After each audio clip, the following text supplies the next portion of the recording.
சற்று முன் வெளியான மிக அதிர்ச்சியான தகவல், உதயநிதி கைது செய்யப்பட்டுள்ளார். இவரை எதற்காக கைது செய்யப்பட்டுள்ளார், விஜய் போட்ட முக்கியமான உத்தரவுகள் என்னென்ன என்பதை இங்கே படிப்படியாக பார்ப்போம். நீங்க மறக்காம வீடியோக்கு ஒரு லைக் பண்ணிட்டு சேனலை சப்ஸ்கிரைப் பண்ணிட்டு பாருங்க. தமிழக அரசியல் வரலாற்றில் என்றும் இல்லாத வகையில் ஒரே நாளில் அடுத்தடுத்து நடந்த அரசியல் நகர்வுகள் மாநிலத்தையே உலுக்கியுள்ளது. தஞ்சாவூர் ஆர்ப்பாட்டத்தில் எதிர்க்கட்சி தலைவர் உதயநிதி ஸ்டாலின் பேசிய பேச்சு, அதற்கு எழுந்த எதிர்ப்புகள், தமிழக வெற்றி கழகத்தின் உடனடி கொந்தளிப்பு, நள்ளிரவில் பிறப்பிக்கப்பட்ட கைது உத்தரவு மற்றும் விடிய காலையில் நடந்த அதிரடி கைது வரை அனைத்து நிகழ்வுகளும் திரைக்கதையை விட விறுவிறுப்பாக அரங்கேற்றியுள்ளது. அதாவது காவேரி நதிநீர் பிரச்சனை மற்றும் விவசாயிகள் எதிர்கொள்ளும் நெருக்கடிகளை கண்டித்து தஞ்சாவூரில் திமுக சார்பில் பிரம்மாண்ட ஆர்ப்பாட்டம் நடைபெற்றது. இந்த ஆர்ப்பாட்டத்திற்கு தலைமை தாங்கி பேசிய எதிர்க்கட்சி தலைவர் உதயநிதி ஸ்டாலின் முதல்வர் விஜயின் நிர்வாக திறமையை கடுமையாக விமர்சித்து பேசினார். அவர் உரையாற்றி கொண்டிருந்த போதே கூட்டத்தில் இருந்த சிலர் எழுப்பிய கோஷங்களுக்கு பதிலளிக்கும் விதமாக உதயநிதி ஸ்டாலின் குறிப்பிட்ட சில கருத்துக்களை தெரிவித்தார்.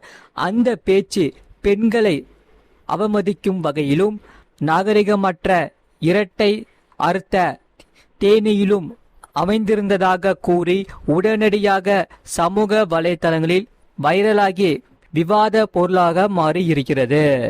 உதயநிதியின் உரை வெளியான சில மணி நேரங்களிலேயே ஆளுங்கட்சியான தமிழக வெற்றி கழகத்தின் நிர்வாகிகள் மற்றும் தொண்டர்கள் மத்தியில் கடும் எதிர்ப்பு அலை வீசியது. அரசியல் நாகரிகத்தின் எல்லை மீறி பேசுவதையும் பெண்களை இழிவுபடுத்துவதையும் சகித்து கொள்ள முடியாது என்று தாவேகா தலைவர்களும் சட்டமன்ற உறுப்பினர்களும் அடுத்தடுத்து அறிக்கை வெளியிட்டன. அதே சமயம் நேற்று நாள் முழுவதும் தமிழகத்தின் பல்வேறு மாவட்டங்களில் உதயநிதி ஸ்டாலின் பேச்சை கண்டித்து தாவேகா மகளிர் அணியினரும் தொண்டர்களும் தெருவில் இறங்கி போராட்டத்தில் ஈடுபட்டனர். உதயநிதியின் உருவ பொம்மையை எரித்தும் அவருக்கு எதிராக முழக்கங்களை எழுப்பியும் தங்கள் கண்டனத்தை பதிவு செய்தன. அதே சமயம் மறக்காம வீடியோக்கு ஒரு லைக் பண்ணிட்டு பாருங்க. நிலைமையை உணர்ந்த தாவேகா தலைமை அடுத்த கட்டமாக மாநில தழுவிய அளவில் செவ்வாய்க்கிழமை அன்று மிகப்பெரிய முற்றுகை போராட்டம் நடத்தப்படும் என அதிகாரப்பூர்வமாக அறிவித்தது. போராட்டங்கள் தீவிரமடைந்ததை தொடர்ந்து தஞ்சாவூர் நகர காவல் நிலையத்தில் தாவேகா மகளிர் அணி அமைப்பாளர் சார்பில் உதயநிதி ஸ்டாலின் மீது முறைப்படி புகார் அளிக்கப்பட்டது. அந்த புகாரின் பேரில் நள்ளிரவு 12 மணி அளவில் காவல்துறை அவசரமாக வழக்கு பதிவு, அதாவது FIR செய்தது. இதனால் வழக்கு பதிவு செய்யப்பட்ட அடுத்த சில நிமிடங்களிலேயே தலைமை செயலகம் மற்றும் காவல்துறை உயர் அதிகாரிகளிடையே அவசர ஆலோசனை கூட்டங்கள் நடைபெற்றது. மறக்காம வீடியோ லைக் பண்ணிட்டு சேனல் சப்ஸ்கிரைப் பண்ணிட்டு பாருங்க.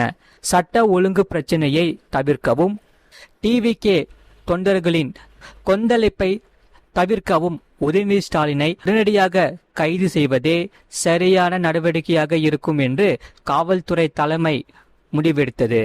விஜயின் இதில் உறுதியாக உத்தரவுகளை பிறப்பித்து இருந்தாராம். அதே சமயம் முதல்வர் விஜயின் நேரடி மேற்பார்வையில் சட்டம் ஒழுங்கை நிலைநாட்ட காவல்துறைக்கு தெளிவான உத்தரவுகள் பறந்தன.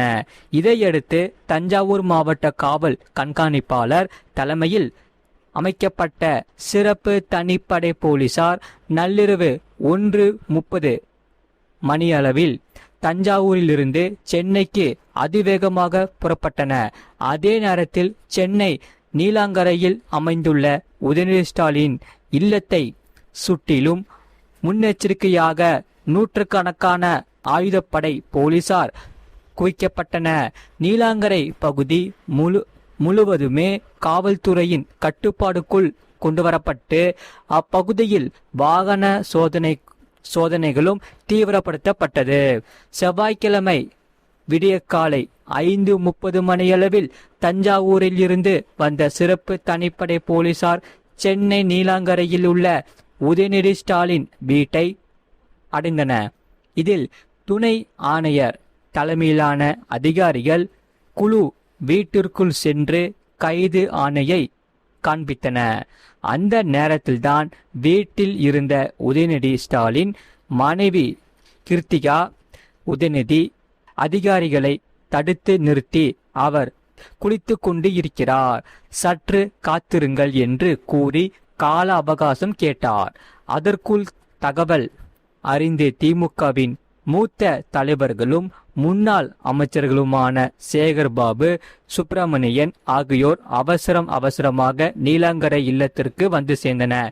வீட்டின் வாசலிலேயே காவல் அதிகாரிகளை சந்தித்த தலைவர்கள் அரசியல் பழிவாங்கும் நோக்கத்தோடு கைது நடவடிக்கை மேற்கொள்வது ஜனநாயகத்திற்கு எதிரானது என்று கூறி கடுமையான வாக்குவாதத்தில் ஈடுபட்டன. இதனால் வீட்டின் முன் பெரும் பரபரப்பும் பதற்றமும் தோன்றி கொண்டது. இது ஒரு செம காமெடி நாடகம்.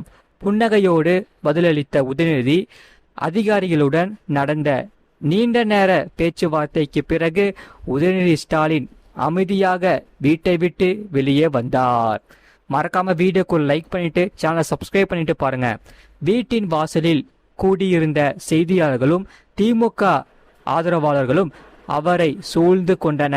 போலீசாரின் இந்த கைது நடவடிக்கை குறித்து செய்தியாளர்கள் கேள்வி எழுப்பிய போது சற்றும் பதற்றமின்றி சிரித்தபடியே பதிலளித்த உதயநிதி ஸ்டாலின், ஆட்சி பெறுவதற்கு வந்து 3 மாதங்களேயே மக்கள் மத்தியில் எந்த எதிர்ப்பை சமாளிக்க முடியாமல் ஆளுங்கட்சி இப்படி ஒரு நாடகத்தை அரங்கேற்றியுள்ளது.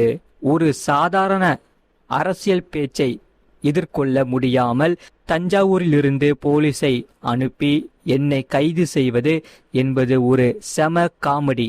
சட்ட ரீதியாக இந்த வழக்கை நாங்கள் எதிர்கொள்வோம். இந்த அடக்குமுறைகளுக்கு எல்லாம் திமுக என்றுமே அஞ்சாது என்று கூறிவிட்டு காவல் வாகனத்தில் ஏறினார். கைதுக்கு பிந்தைய அரசியல் சூறாவளி, அதாவது உதயநிதி ஸ்டாலின் கைது செய்யப்பட்டு காவல் நிலையத்திற்கு அழைத்து செல்லப்பட்ட செய்தி வெளியானதும் தமிழகத்தின் முக்கிய நகரங்களில் திமுக தொண்டர்கள் சாலை மறியலில் ஈடுபட தொடங்கியுள்ளன. நீங்க மறக்காம வீடியோக்கு ஒரு லைக் பண்ணிக்கோங்க, சேனலை சப்ஸ்கிரைப் பண்ணிக்கோங்க, பக்கத்து பெல் பட்டனையும் கிளிக் பண்ணி வச்சுக்கோங்க. அப்பதான் நம்ம போடுற வீடியோஸ் எல்லாமே உங்களுக்கு ரெகுலராக காமிக்கும். அதே சமயம் இந்த செய்தியை பற்றி நீங்கள் என்ன சொல்றீங்கிறத கமெண்ட் செக்ஷனில் மறக்காமல் கமெண்ட் பண்ணிக்கோங்க. இவ்வளோ நேரம் முழுமையாக வீடியோ பார்த்ததுக்கு மிக்க நன்றி. மீண்டும் அடுத்த வீடியோவில் நம்ம கண்டிப்பாக சந்திப்போம். நன்றி, வணக்கம்.